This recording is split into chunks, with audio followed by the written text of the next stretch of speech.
Good morning, or good afternoon. Good afternoon. Good afternoon. What have you been up to this week? Well, actually, I only spoke to you on Monday, didn't I? So, run me through your week.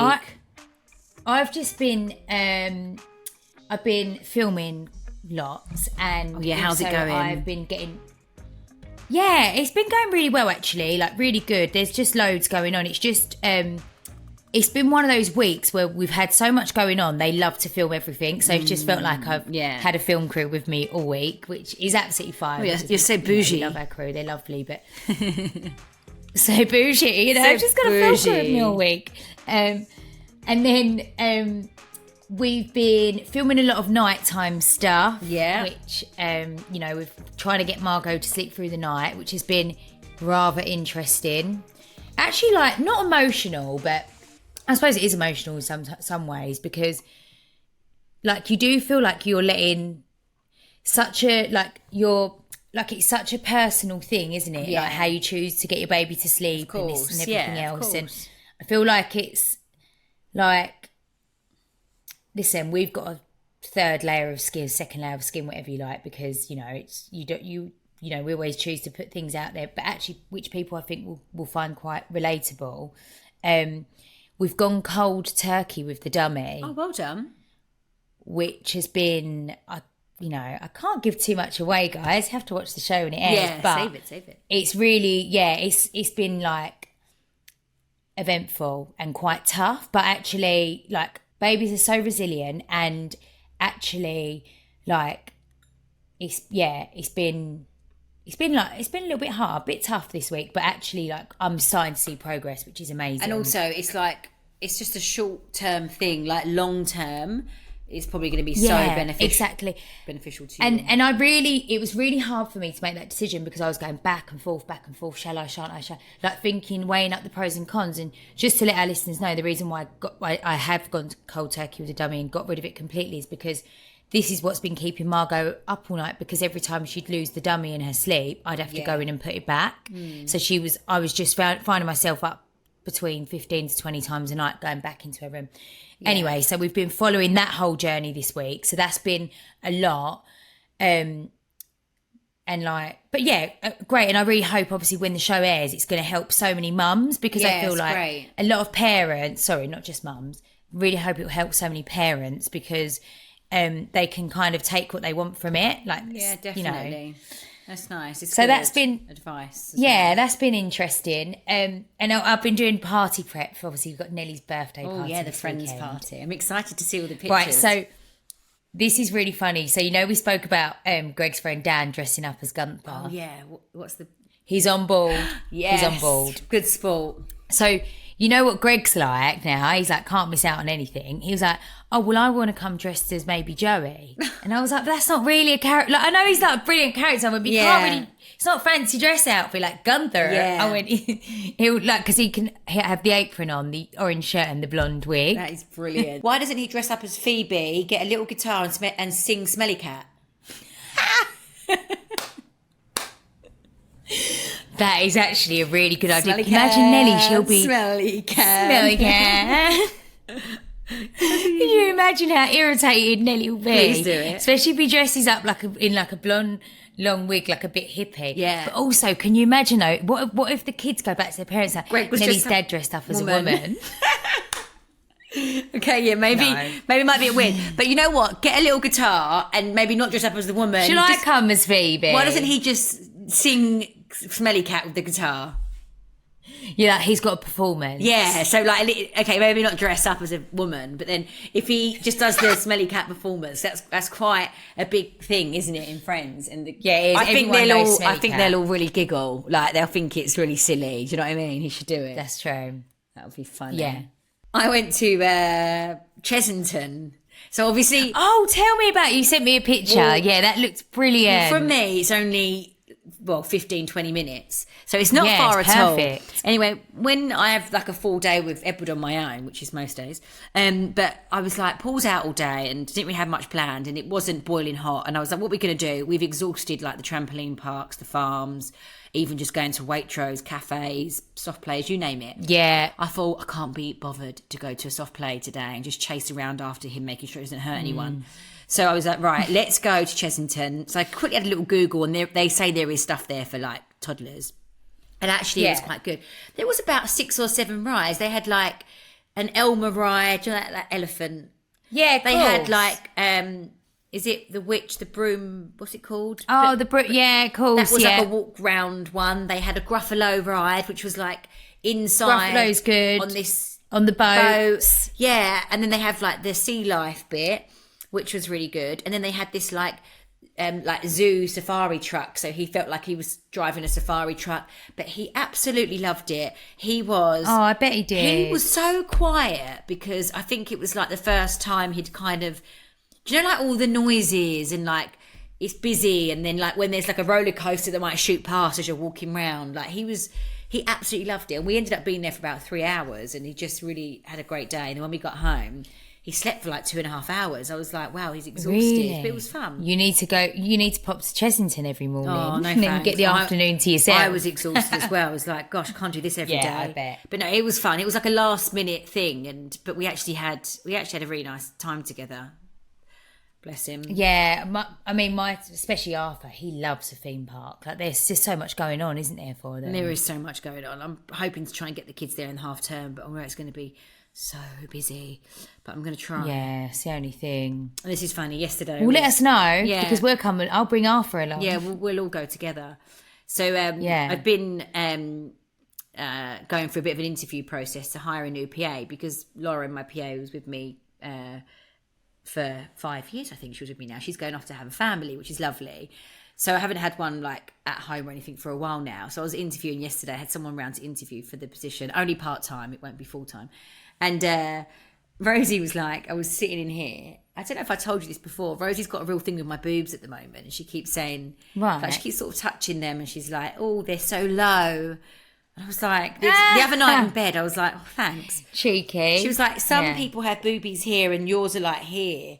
And I was like, I went, they're not actually that bad. I went, you've got to remember, Mummy's breastfed 3 babies for over a year. Not that she understands that. I went, and Mummy's boobies are real. And she was like, not everyone's boobies are real. And I thought, oh gosh, I'm not going into that. And I was like, yeah, imagine. Skip that one. Yeah. Anyway, so I was sitting on the sofa yesterday, and I was just chatting to this lady who was interviewing for the position. And Rosie's walked in, and she was like introducing herself. She was like, hi, I'm Rosie. I do all cartwheels. I do gymnastics. And then she just out of nowhere went to the lady, my mum's got really loose boobs, look at them. She like grabbed the skin and like lifted them up and like shook them up and down. But you know, just like, it's so random. I was like, I'm really sorry about this. But the lady was laughing. Good job you was interviewing a lady and not a man. She sort of laughed, and she's got children herself, so she completely understood. But I was like, Rosie, afterwards I was like, you can't, I was like, it's actually really embarrassing. I was like, you can't just do that. Like, I think because as much as you don't really care that she's saying it's embarrassing, like because you're with someone you don't know. But the way she grabbed them and like lifted them up and down, it was like they're really low. Because like when I wear a little vest, like what I've got on now, I don't really wear a bra. I just sort of like, they just sort of. Yeah, cool. Anyway, it made me laugh. But I was thinking there must be so many situations, like for our listeners, it'd be great for you guys to write in situations where your children have like said things, stitched you up out of the blue, which is so random but true. So like, can you remember Nelly? Write into us. Nelly. Oh yeah, that's a really good one actually. Yeah, write into us. Yeah, what your kids have done to stitch you up. Nelly, can you remember at one point she was lethal? Like literally, me and Greg used to have to speak in code around her because she would literally like just repeat everything. Like she'd say things that were just like inappropriate at that time, or she'd say, "My mum said," and I'd be like, "Oh my gosh, what's she gonna say? What's she gonna say?" Like, I know. She's done come out with some corkers over the years. I told you, we spoke about it on the podcast before. The one that made me laughed most with Nelly was at the Oreo event. The Oreo job. Have we spoke about it on here? A job came through for myself to do this thing with Oreo, and they was like, and Paul was too young because it's something to do with like sugary food and children. Anyway, Nelly made the cut because she was the right age, and and Nelly was getting paid as well. You was like, yeah, sure, take her. Do you remember? She was getting. Yeah. So it was me and Nelly. We went to this job. We got to the studio, walked in, and like the sort of like the runner or whoever it was come to meet me and Nelly from our car to walk us into the studio, and she knew that it was a job like for Oreo. I remember I walked straight in, and Nelly went to the man, just to let you know, I really don't like Oreos, and I don't want to eat any Oreos. I bet there was like great candidate for the Oreo. But it was just job. so funny how like she hadn't even told me that. Like, you know, the whole car. Yeah. We walked in and she was like, just so you know, I really don't like Oreos. Like, but like, also Nelly was quite young at the time. She was really young. She must have been what, 5 or 6, 4? I think she was 5. But yeah, like the little squeaky voice and like literally walked straight in. But she's always been so grown up, hasn't she? Like, it's just she has hysterical. She's an old soul. She's an old. I always say it. She's so funny now. Like she loves like talking about like she's like, what's the gossip, Mum? And she's just like, hilarious. There isn't. She honestly just cracked me up. I mean, there's been loads of things over the years, but that one always makes me laugh. That one does that really too. I think the man was just like, so everyone knows. But also, didn't you say it was like an announcement as soon as you walked in? Yeah, like, it was. Just so everyone knows, I don't like Oreos. Yeah, like honestly, it was like I was like, well, it was just so funny. But like everyone burst out laughing, like because everyone was just like, they can't believe this child has just walked in and just came out with that. It was hilarious, very funny. I was really laughing actually because I was just looking through our emails, and remember last week we was chatting about, well, you was telling us how you showed Dad the scam picture and he had like no idea what it was. Yeah. Well, we had loads of messages come through about like similar situations that's happened with people. So I was thinking we should go through a few because they're really funny. Right, okay. So first one, we put the test in a box to tell my partner's grandparents, but they thought the pregnancy tests were thermometers and put them on their heads. Luckily I'd wiped the tests beforehand. Hold on, lucky they didn't put them in their mouths. Yeah, could you imagine? Like them ones that go... That's hilarious. Go on, read really the next one. They're funny.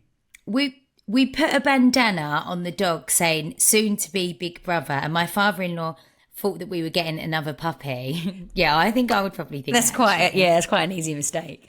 My daughter said it better not be another brother who does my head in. So honest. That's really funny. Yeah. Actually, it's quite funny because when we talk about like, oh, do you think, or if anyone asks us in front of the kids, like, oh, would you have any more? Yeah.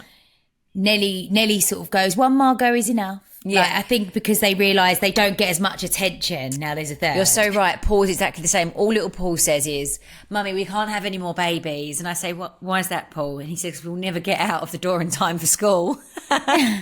True. He literally said it about 5 times, and I actually understand that. I'm like, yeah, you're right, I think. Yeah, I get it. Okay. My dad was very stressed about what football team the baby will support because I live up north and he lives down south. Oh, typical dad situation. Isn't it? This is funny. My mother-in-law thought my pregnancy test was a positive COVID test. That is hilarious. But how? Like, surely everyone knows what a pregnancy test looks like. Well, I guess if you haven't seen one in so many years, and like, I don't know, maybe you don't. I suppose we could say, come on, how did Dad not realise what a baby scan picture was? Yeah, like, exactly. I rang my partner to tell him and he crashed his work van in the warehouse. Oh, no. That must have come as a shock. Wow, that was a big shock for him. Okay, so I'm a teaching assistant and the kids in my class kept asking how it got there. Oh, I know. The birds and the bees. Yeah.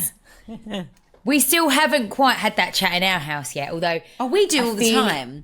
Well, we do. No, we do, but I haven't said the real... No, so what we say is, I say, Daddy gives me a magic seed and then Mummy's egg that's in my tummy makes the baby. And they sort of like...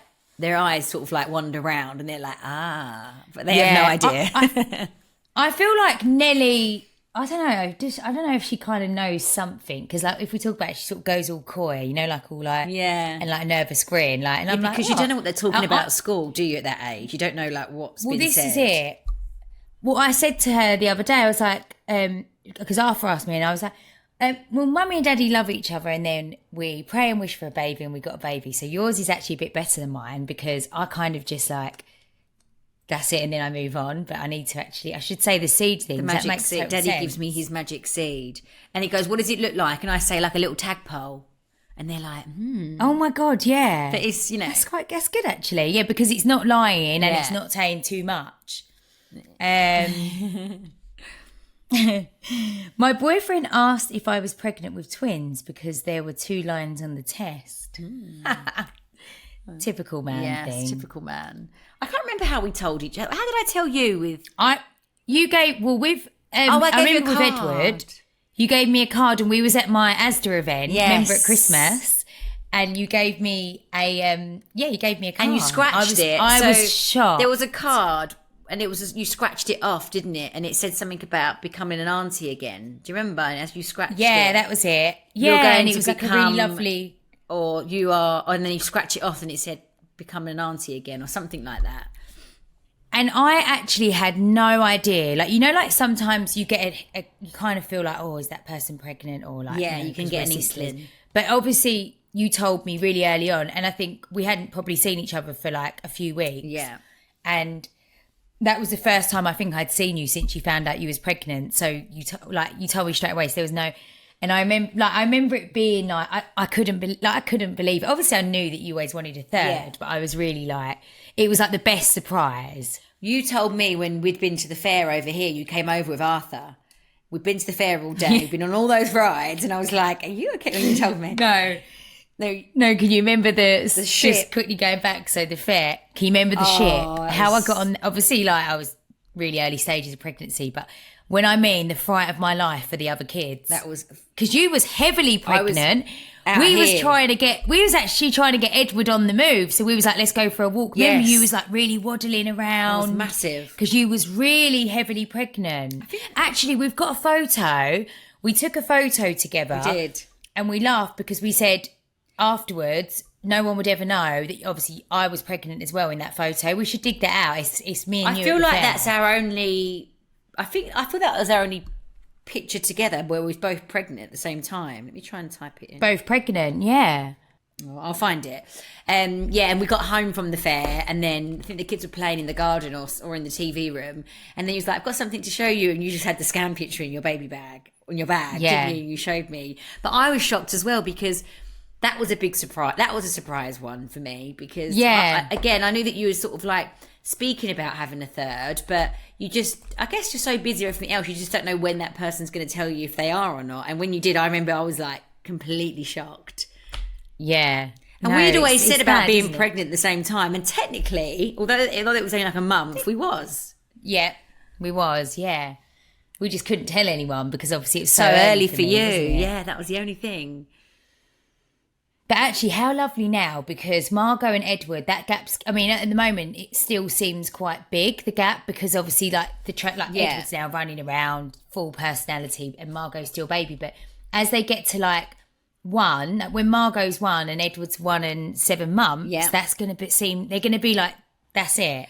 Do you know what? Even now, even those pictures, the video you sent me of Margot sitting in the high chair the other day, eating all her food... Like, I don't know, she just looks really... I think they could play together nicely now. Like, especially when she's walking, obviously that'll be a game changer. But even now, where she's more robust and can sit up, like, Edward would find her much more interesting. Much more interesting. Well, it's really funny. You know the baby walker that I bought for Edward? Yes. I bought the same one for Margot because I know you said it was really good. And it is so good. How speedy is it as well? Very speedy. You seem to watch the kids. I need to send you a video. The kids were doing what you said Paul and Rosie used to do to Edward, like flying around the kitchen in the baby walker. Yeah, it'd be like, do you know that ride, the waltzer? That's what they used to do with him, like spinning him around the island. His head would be like... That's what it's been like the last 24 hours in this house. Like Margot's, like she's loving her new baby walker. Like, she's still like a little bit like, like she's not filled out in it properly, but she's loving it. And the kids are just doing, like the waltzer with it around the kitchen. The only problem is Edward's so heavy-handed. I've obviously told you this every night. Like in the soft play, I'm like, it's just disaster. Anyway, so yesterday it was meet the teachers. Like, so I got to meet Rosie's new teacher yesterday. So a few of the parents had their babies with them and stuff. And I was like, oh, here we go. Anyway, went into the classroom, met Rosie's teacher. It was so busy in there because it was like parents, the kids, and then parents that have babies brought their babies as well. Cool. Edward went ballistic in there. He was like running around, grabbing things, throwing things. Like he had this globe in his hand. He threw that. It hit someone. He went up to a baby, grabbed one of the parents' baby's hair. Oh, he's so handsy. And I quickly said hello to Rosie's new teacher, and I was like, I'm so sorry, but like we'll catch up in September, because I was like, I've got to get out of here. He is the definition of like a Taurus with like being a ball in the china shop. That is Edward. Like, and I was like, gotta get out of here. That is so funny. Yeah, I know. This morning I done a school run, and actually it was really funny because we were talking about end of term, because obviously my kids break up tomorrow, and Paul's asking me all questions about when we went to school. He was getting like really into it, and he was asking us like what uniform we wore, you know, how did we get to school, all this stuff. And do you know what was really funny, and it come to mind? Because we was talking, I said, oh, mummy and auntie used to have packed lunch. We didn't really like the school dinners because back then we had a choice, didn't we? Remember, we used to like have a choice. Obviously, where Paul goes to, there's not a choice. You have to have school dinners. Oh, really? My two still have a choice, but they mostly have dinners. Nelly has packed lunch sometimes. Right, okay. So that he just always has school dinners. Paul was like, oh, you're so lucky. He was like, I think I would have packed lunch.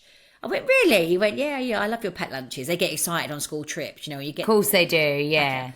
But also that novelty would wear off quick. I think so. But this was really funny. So I went, actually, you know what mummy and auntie used to have, which they probably would never do anymore. Well, I don't know, but I know they definitely don't have it in their school. Remember we used to have a tuck shop? Oh my, yes, the tuck shop. We used to love the tuck. We used to get space, is it Space Raiders? Frazzles, chipsticks, chocolate, sweets. No, what were the pig ones? Oinks. Can you remember Oinks? The little pigs. Like, were they called Cherry Toms? Cherry Tom. No, the little round tomato ones. So that's it. Yeah, they were like 10p. I was like, Nanny Susie used to give me and Auntie a couple of £1 each, or I don't know, 50. But I can't remember how much it was. And I said, and it used to be a free for all. Remember, everyone used to like run to the tuck shop, and it was like that little like hatch, and then like there'll be like a dinner lady selling stuff. But you know what's really funny? I was like, that would never. It had like sweets, chocolate crisps. Could you imagine there being tuck shops in school now? Like you just can't get it. Just wouldn't happen. Just wouldn't happen. Well, also, you know, like to pay for school dinners. Yeah, it's a fingerprint. What? A fingerprint. Oh no, I don't like that. What happened to like, you know, like just cash or like the tokens? Well, you know what I'm like, the biggest conspiracy theorist in the world. But I just find that things like that for me, it's just all like, and also like, it's so much radiation and like all this stuff. You know, you just think like it's so unnecessary. Like, I just don't, it just doesn't sit well with me, like, things like that. Like, fingerprint to pack, like, I don't know, I think I would. Like, what happened just to, like, even like a card? Yeah. You know? And I get, like, they probably say, oh, kids lose them, this and that. But actually, I feel like if the schools gave them a card, it's a bit of responsibility. Like, if you lose your card, then you're not having your lunch, look after it. You just got to put it in your blazer pocket and a zip. We got by. We all managed. Shall we go on to a dilemma? Yes, let's do a dilemma. And there's a really short episode today, guys. We're really sorry because I actually have to go and pick Edward up after this. So we're like doing this really quick. But next week will be a really good catch up so we can talk about the friends party. We can find out if Greg done Smelly Cat or not. And also we can talk about my trip to LA because I fly on Monday. Oh my gosh, you're off to LA. How exciting. Right, okay, so let's do the dilemma.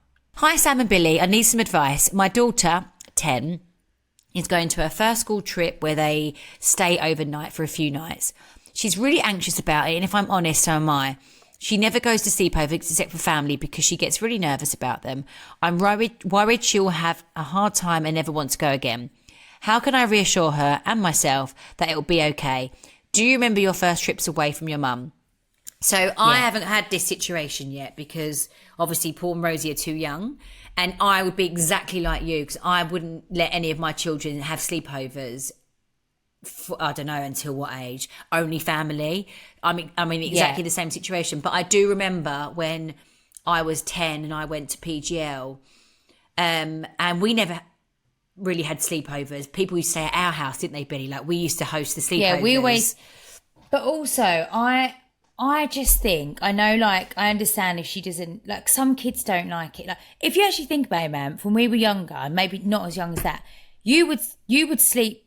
You would go and sleep over a lot more than what I would. I would be like home bird. Yeah. You would be like more up for a sleepover. But this is probably going a little bit older. It was more teenagers. More like teenagers. Yeah. But like, I do think, try and not let her see you be anxious. I think really, like, it's meant, and I bet she'll have a brilliant time. Like, I think you should say, like, this is going to be amazing, so much fun.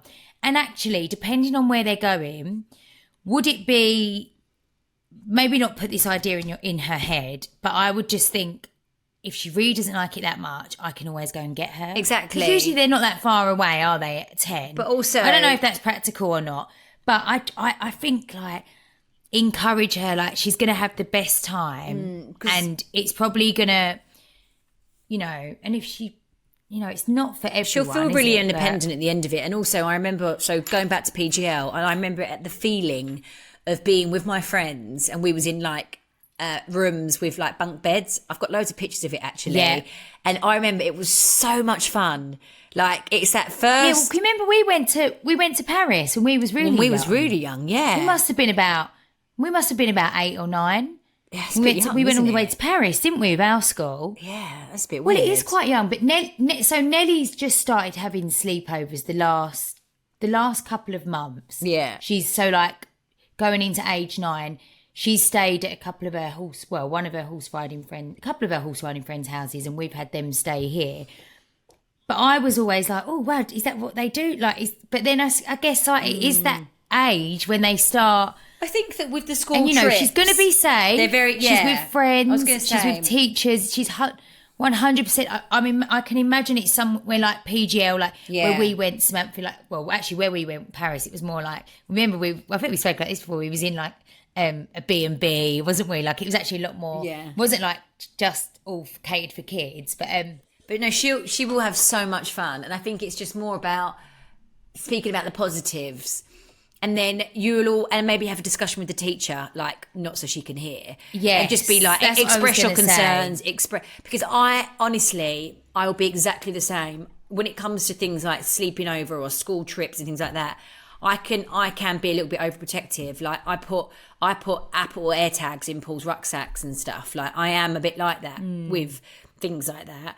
But I think that's, you know, I do think, no, they are independent. They're with their friends and with their teachers. You do need to let them go a little bit, and don't show them that you feel like that. But I would definitely have a discussion with the teacher about it and just say, like, you really want her to go and encourage her to go and have fun. Yeah. But I've really got to quickly just share this story, right? Because I wouldn't be true to myself if I didn't. Right? Can you remember when I went on the brownie trip, Samantha? Yes. We had to pick you up. Right, so me and Mum. I loved all my school trips. Anyway, I went brownies. There was actually a little group of girls there that weren't very nice to me. Anyway, so first of all, and I don't know why I went. I went on the, you know, brownie pack holiday. I don't know why. Yeah. Because I knew that I didn't actually really have many friends there. Anyway, so we get to, Mum drops us off. So all the mums had to make a shepherd's pie, right? So we get to the pack holiday brownie camp, and I just assumed I'd be eating my mum's shepherd's pie, right? It's so silly, isn't it, when you're young, like little things that send you over the edge, right? So I never forget, I got someone else's shepherd's pie. So that was strike one. I was really upset I didn't have mum's shepherd's pie, right? Strike two, these girls. Shepherd's pie thing. Yeah, shepherd's pie game. Strike two, these girls were not being very nice to me. So I remember being like didn't want to come. Didn't want to be here. Started to feel a bit homesick. And then I never forget, they were bullies, right? They were like, they kind of like done like this big circle thing, and they like got all sticks and put crosses and was like, you can't come in here and you can't do this. And it was really like, witches. So in the end, they were like witches, yeah. In the end, I had one night and I got brown owl to ring Mum, and she come and collected me the next morning. I remember me and Mum, and that was the end. I remember Mum, and that was the end of brownies. And that was the end of brownies. Yeah. Sorry, I don't want that. Like, I'm pretty sure. I went on this trip knowing that I actually shouldn't have gone, but I just thought, oh, maybe it'll be fun. Like, because Mum was very encouraging. You should go, because Mum was a brownie and she had the best time on brownie pack holiday. Yeah, but she obviously thought you was going to have the same experience. It was just a group of girls that spoilt the experience, so I obviously got picked up. But Hope these girls know who they are now and they're listening to this podcast and they feel terrible. Oh, sugar. Right, I actually have got to go. I'm going to be late to pick up my own baby. Right, okay. Okay, so have the best weekend. Thank you for listening, guys. So sorry it was a short episode. Love you. Mwah. Bye. Bye.